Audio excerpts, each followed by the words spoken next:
সকাল হলেই মোটামুটি বেরিয়ে পড়ছি এই গ্রামের গঞ্জের দিকে। তো দেখতে দেখতে একটা দৃশ্য খুব ভালো লাগলো, সেটা হচ্ছে যেটা আমার খুব প্রিয় দৃশ্য, যেটা আগে আমরা পড়েছি। এখন কিন্তু শহরে মাঠ নেই, মাঠ আছে একমাত্র গ্রামে। তো আমি আপনাদের দেখাই ব্যাপারটা কি হচ্ছে। এখানে আমি দেখতে পাচ্ছি একটা ফুটবল কোচিং ক্যাম্প চলছে। বাচ্চা, এই যে ছোট ছোট বাচ্চারা মাঠে খেলছে। হ্যাঁ, এরা এখানে এখন দেখুন বল নিয়ে দেখছে, এরা গোলকিপিং প্র্যাকটিস করছে। বাচ্চারা আমি একটু ভালো করে দেখাচ্ছি, এখানে মাঠে খেলা চলছে আর কি। So I really enjoying this.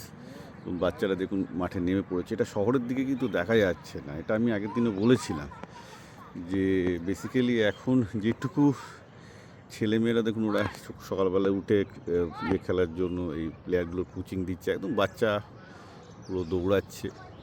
হ্যাঁ, এই দৃশ্যটাই আমি গ্রাম বাংলায় দেখতে চেয়েছিলাম, যে লোকজন এইসব টিউশনি পড়া ছেড়ে দিয়ে এই যে বাচ্চাটা খেলছে, আমার খুব ভালো লাগছে। কারণ এইভাবেই ছোটোবেলায় করিমপুরে আমরা বড় হয়েছি। এসব মাঠঘাট ছিল, ফুটবল ছিল, ক্রিকেট ছিল, এবং ছেলেটা নেমে গেছে।